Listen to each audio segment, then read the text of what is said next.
Hello बच्चों, class 11 science के बच्चों, आइए आज हम लोग पढ़ते हैं that is the use of dimension. In my last video I have started units and dimension. तो उस मेरा प्रीवियस वीडियो को ज़रूर देख लेना। उसमें मैंने बताया था what is units, what are the different types of units and what is dimension. Clear? तो आज हम लोग पढ़ेंगे डायमेंशन का यूज़ क्या है। That is use of dimension, use of dimension.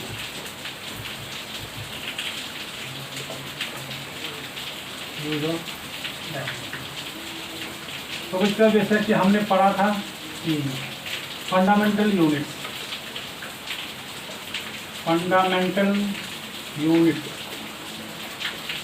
Fundamental units mass, length and time, ये तीन को कहते हैं फंडामेंटल यूनिट्स। बाकी को कहते हैं डेराइव यूनिट, क्योंकि वो यूनिट हम इसी से डेराइव कर सकते हैं, इसीलिए कहते हैं उसको डेराइव यूनिट। तो हमारे पास ये तीन फंडामेंटल यूनिट्स है। क्लियर बच्चों? आप जैसे मैं आपको एक बार रिवाइज करा ही देता हूँ। जैसे डेंसिटी होता है, डेंसिटी मास बाय वॉल्यूम होता है। तो मास का डायमेंशन m लिखते हैं, वॉल्यूम का L3 इस तरह से। तो ये हो जाता है m1 L-3 T⁻0। ये हो गई डेंसिटी की डायमेंशनल फार्मूला, इसको कहते हैं डेंसिटी की डायमेंशनल फार्मूला। क्लियर? और इसको कहते हैं dimensional equation, dimensional equation, dimensional equation कहते हैं इसको। और डेंसिटी में मास का डायमेंशन 1 है, लेंथ का डायमेंशन -3 है, टाइम का डायमेंशन 0 है। That means density does not depends on time, it depends on mass to the power 1 and it depends length to the power -3। तो ये है डायमेंशन। तो इसका यूज़ क्या है आज हम लोग सीखेंगे। What is the use of dimension, जो आपके बुक्स में दे रखा है and very important for examination point आपको। तो पहला यूज है that is use, first use है टू चेक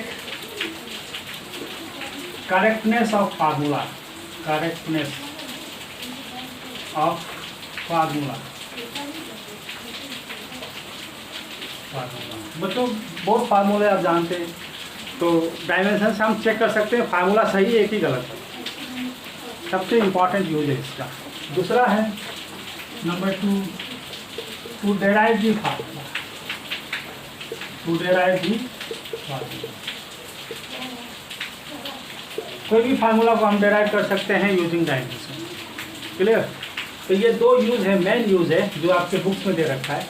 तो हम लोग एक एक को देखते हैं। तो पहला टू चेक दी फार्मूला।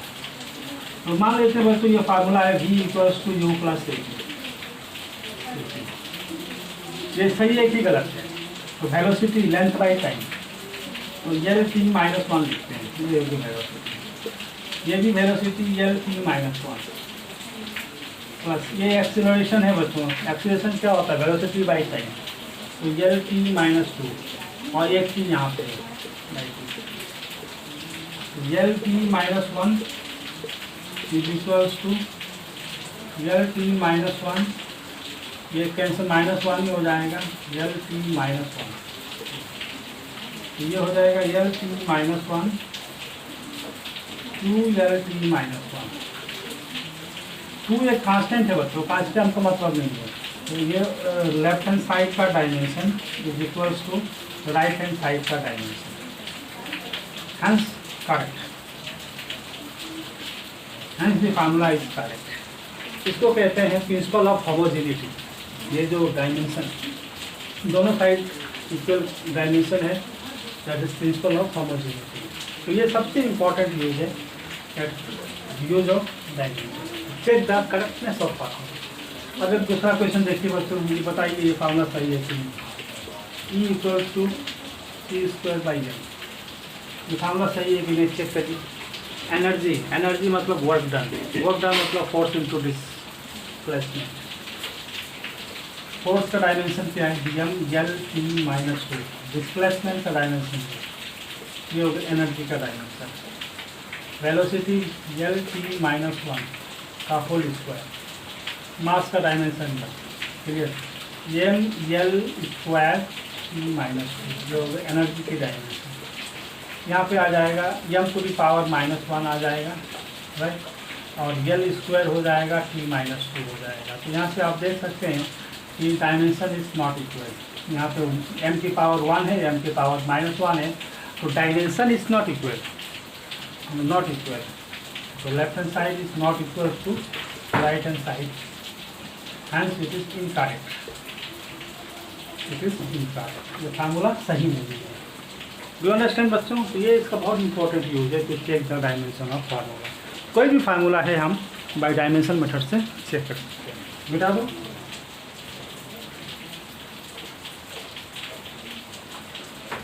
अब बात करेंगे टू डेराइव द फार्मूला, इसका जो दूसरा यूज है, क्या कैसे हम फार्मूले को डेराइव करते हैं, मिटा देता हूँ।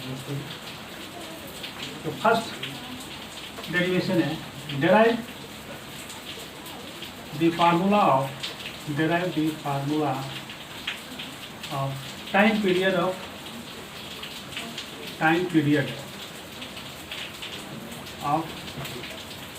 सिंपल पेंडुलम,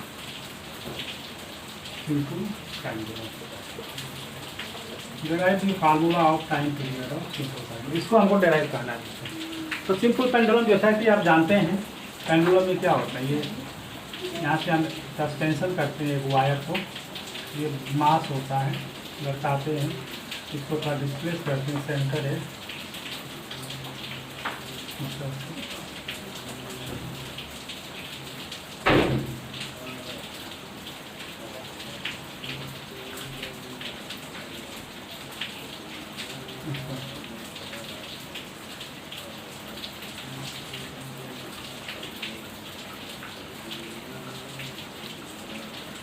मैंने जो बड़ा बना दिया, एक ही मास है, सेम साइज।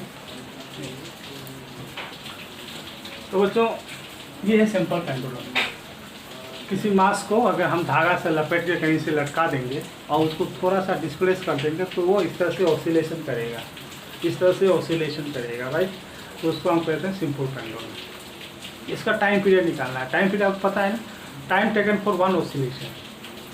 ये था मास, इसको मैंने डिस्प्लेस किया, ऐसा गया, ऐसा आया, 1 ऑसिलेशन, ऐसा गया, ऐसा आया, 2 ऑसिलेशन, इस तरह से।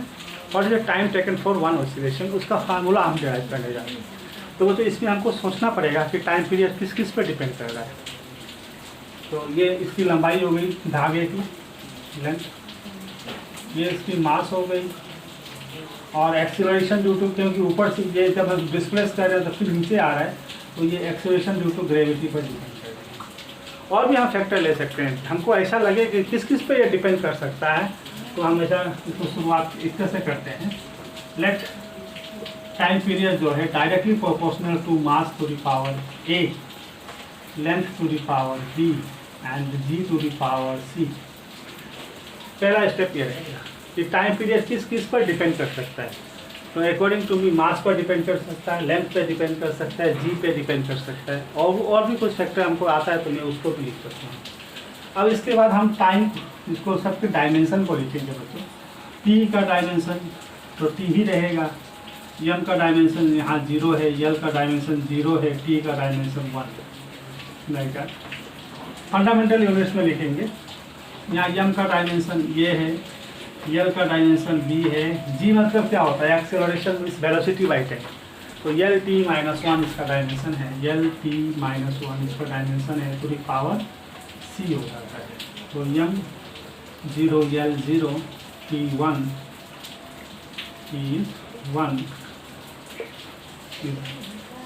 M to the power A, L to the power, यहाँ पे बी है, यहाँ पे L to the power C है, तो बी प्लस सी हो जाएगा।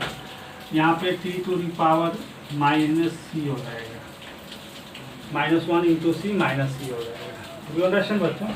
अब प्रिंसिपल ऑफ होमोजेनिटी ये कहता है कि इसका डायमेंशन और लेफ्ट हैंड साइड का डायमेंशन और राइट हैंड साइड का डायमेंशन सेम होना चाहिए। तो वैसे भी आप जानते हैं अगर बेस सेम है तो पावर भी सेम होना चाहिए। तो कंपेयरिंग डायमेंशन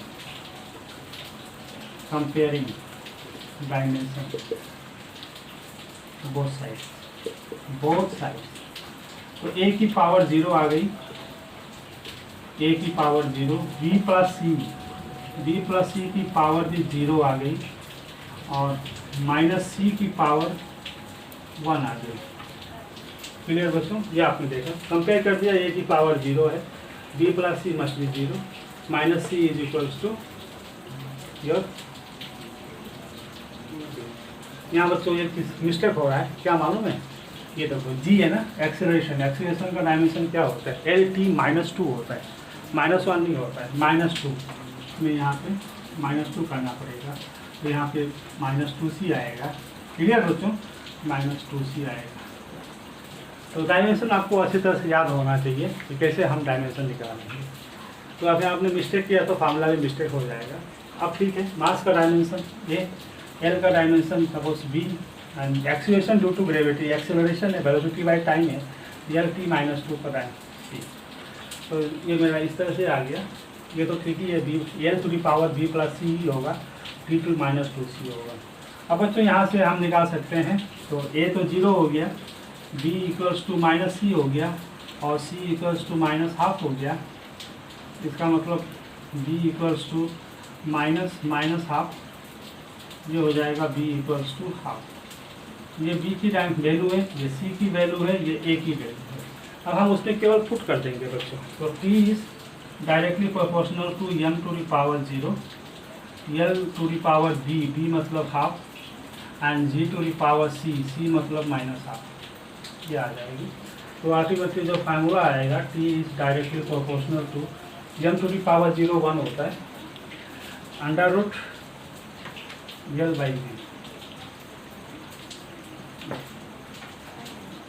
वेरी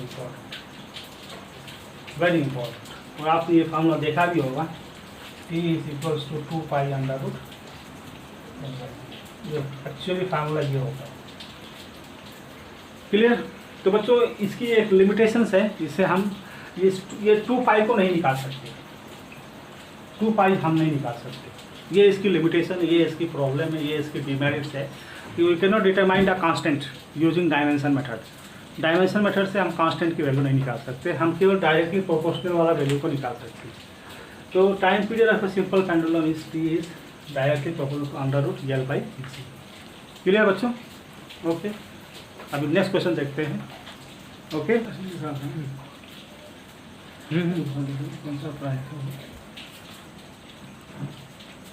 हाँ बच्चों एक और क्वेश्चन देख लेते हैं, that is derive the formula, derive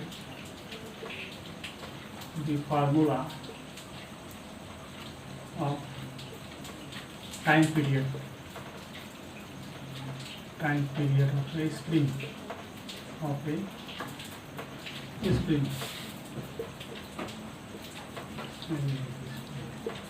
time period of a spring. जैसे बच्चों आप जानते हैं ये स्प्रिंग होता है, ये स्प्रिंग होता है। अगर इसको हम फिक्स कर दें एक एंड, और इसको अगर हम किसी मास को लगा के ऐसा खींच दें बाई फोर्स, तो ये क्या होगा? ये वाइब्रेट करेगा, वाइब्रेट करती है और ये पोजिशन में आती है।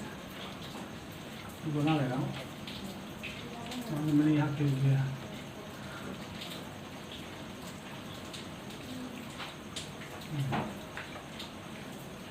ये इसका x इक्वल्स टू 0 और ये इसका x इक्वल्स टू +x और ये वाली x equals to -x। Try to understand the things. कोई मेरे पास स्प्रिंग है, उसको मैंने एक इंड को फिक्स कर दिया है और दूसरा इंड में एक मास लगा दिया है और उसको मैंने खींच दिया, और अगर जब छोड़ देंगे तो ये फिर वापस अपने पोजीशन में आ जाएगी, तो ये वाइब्रेट करेगी बच्चों। तो इसका टाइम पीरियड हमको निकालना है। तो वही प्रोसेस है। पहले हम सोच लेंगे कि टाइम पीरियड किस किस पर डिपेंड कर सकता है। Number 1, let time period is directly proportional to, इसकी मास m है मान लेते हैं, mass to the power a, and spring है, स्प्रिंग के केस में स्प्रिंग कांस्टेंट, जिसको हम फोर्स कांस्टेंट भी कहते हैं, k to the power b। हमको ऐसा लग रहा है कि जो टाइम पीरियड है या इसमें मास पर डिपेंड कर सकती है और इस स्प्रिंग पर डिपेंड कर सकती है। स्प्रिंग कांस्टेंट, स्प्रिंग की कांस्टेंट होती है स्प्रिंग कांस्टेंट। मैं बता देना चाहता हूँ कि बच्चों ये हम जितना फोर्स लगाएंगे उतना ज़्यादा एक्सटेंशन होगा, राइट, उतना ज़्यादा ये एक्सटेंशन होगा, और जितना हम फोर्स लगाएंगे उतना ज़्यादा एक्सटेंशन होगा। तो यहाँ अगर एल हो रहा है एक्सटेंशन, छोड़ देंगे तो ये एल कंप्रेशन भी तो होगा। एल एक्सटेंशन मैंने किया, अगर इसको मैंने यहाँ फोर्स को छोड़ दिया तो यहाँ पे एल कंप्रेशन भी होगा। क्लियर? तो हम ऐसा लिखते हैं that is force is directly proportional to L. Force is directly proportional to L. एक माइनस होता है क्योंकि ये ऑपोजिट नेचर में होता है, इसी को रिस्टोरिंग फोर्स भी कहते हैं। और F is equals to K L, ऐसा लिखते हैं। ये के को कहते हैं spring constant, K is equals to F by L होता है। इतना आपको जानना है। स्प्रिंग में spring constant is always F equals to K L and K is spring constant K F by L. तो ऐसा लगता है कि इसका जो टाइम पीरियड है इस फोर्स पर, इस मास पर डिपेंड कर रही होगी और ये स्प्रिंग कांस्टेंट पर डिपेंड कर रही होगी। तो let T is directly equal to M to the power a K to the power b. अब डायमेंशन लगाएंगे बच्चों, इसका dimension M 0 L 0 T to the power 1 ये हो गई। इस डायरेक्टली इक्वल टू यहाँ M to the power a हो गई। और के मतलब क्या है? Force by L, force by L. तो फोर्स का डायमेंशन क्या होता है बच्चों? M L T minus 2, mass into acceleration. ये मास हो गया एल टी माइनस एक्सेलरेशन हो गई बाई एल, तो ये हो जाएगी एम टी माइनस 2, ये इसकी डायमेंशन हो गई। तो के की डायमेंशन हम लिखेंगे that is M T to the power minus 2, ऐसा ही लिखेंगे M T to the power minus, ये तो कैंसिल हो जाएगी ना, माइनस 2। तो ये बच्चों do you understand? Force by L note कर लेंगे प्लीज। ओके हाँ, तो बच्चों नोट कर लिया। अब यहाँ देखिए, तो T is directly proportional to N to the power a, mass पर डिपेंड कर रही होगी ए पावर में, और स्प्रिंग कांस्टेंट पर डिपेंड कर रही होगी बी पावर में। क्लियर? तो के एम का डायमेंशन एम ही है, के का डायमेंशन मैंने यहाँ से निकाल दिया, एम टी माइनस 2 हो गया, एम टी माइनस 2। और पावर बी में इसको लगाना पड़ेगा बच्चों, पावर बी इस तरह से। तो ये हो जाएगी M 0 L 0 T minus 1, okay, M to the power A, M यहाँ बी है तो M to the power A plus B हो जाएगी, and T to the power हो जाएगी माइनस 2 ये हो जाएगी। और यह तो है ही नहीं बच्चों यहाँ। क्लियर? तो बस कंपेयरिंग होमोजेनिटी प्रिंसिपल, कंपेयरिंग। तो एम की पावर ए प्लस बी है, यहाँ 0 है, तो that is A plus B is equals to 0 equation बन गई। और यल तो 0, यहाँ यल तो है ही नहीं, तो 0 ही है, छोड़ दो। T to the power minus 2 भी है, माइनस 1 है, तो that is minus 2 B is equals to minus 1। तो यहाँ से आ गई B equals to 1/2 and A equals to minus 1/2, ये आ गई। अब उसमें पुट कर देंगे बच्चों, तो T is directly proportional to N to the power that is a means minus half, and K to the power b means half. ये बच्चों हो जाएगी, हम इसको ऐसा लिख सकते हैं, T is directly proportional to under root K by M, K by M. Please note it down, K by M. Okay, K by M, हाँ नोट कर लिया बच्चों। ओके, एक बार चेक कर ले कहीं मिस्टेक तो नहीं। Okay, clear? How to derive the formula, हम क्या निकालने जा रहे हैं? Time period of a spring. तो ये मेरी कॉन्सेप्ट है। स्प्रिंग, कोई स्प्रिंग है, अगर हम उसको फोर्स लगा के खींचेंगे हाँ, तो छोड़ देंगे तो वो इस तरह से ऑसिलेट करेगी, राइट? तो उसका हम टाइम पीरियड निकालने जा रहे हैं। ओके, तो स्प्रिंग कांस्टेंट क्या होती है? स्प्रिंग कांस्टेंट जितना हम फोर्स लगाएंगे उतना ही वो एक्सपांसन करेगी, और जो फोर्स को छोड़ देंगे तो उतना ही कंट्रैक्शन करेगी, राइट? तो दैट इज, जैसे हम इसको खींचेंगे इसके अंदर एक रिस्टोरिंग फोर्स डेवलप होगी, राइट? तो वो रिस्टोरिंग फोर्स मेरे एक्सटेंशन के बराबर होगी। तो ये कांस्टेंट आता है, स्प्रिंग कांस्टेंट कहते हैं। इसकी वैल्यू एफ बाई एल होती है, and dimension M T minus 2 होती है। क्लियर? तो यहाँ हमने देखा टाइम पीरियड जो है वो मास पर डिपेंड कर सकती है और स्प्रिंग कांस्टेंट पर डिपेंड कर सकती है। मास पे कैसे डिपेंड करेंगी? लेट मान लेते हैं पावर है, स्प्रिंग कांस्टेंट पावर बी पर डिपेंड कर रही है। तो हमने डायमेंशन को मैंने लिख दिया यहाँ। ओके, के का dimension M T minus 2 power B ये माइनस वन मैंने कहाँ से लिख दिया बच्चों, ये तो वन है ना, तो सॉरी ये वन ही तो होगा, ये प्लस होगा ना, M L zero T to power one होगा, M a plus b T minus two b comparing a plus b zero हो गई। अब इसका मतलब ये प्लस वन होगा बच्चों, तो प्लस वन में से बी के जो माइनस हाफ आ जाएगी, B is minus half, okay, B is minus half होगी बच्चों, सही कर रहे हैं, ओके,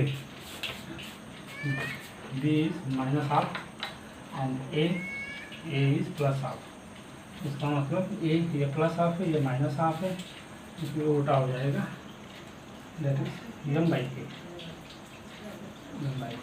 तो यहाँ भी वो तो एक्चुअल फार्मूला है, T is 2 pi under root M by K, T equals to 2 pi under root, T equals to under root M by K. ठीक है बच्चों, तो आपने देखा ये बहुत इंपॉर्टेंट यूज है इसका डायमेंशन का, to check the correctness of formula and to derive the formula. जो बच्चे मैंने कराया आपको, ये एनसीईआरटी बुक्स में आपको दे रखा है, और एग्जाम में भी यही क्वेश्चन आता है, in your exams they ask this questions, using dimension method derive the formula of A time period of a simple pendulum, using dimension method derive the formula of A time period of a spring. Okay, I hope you enjoy my video.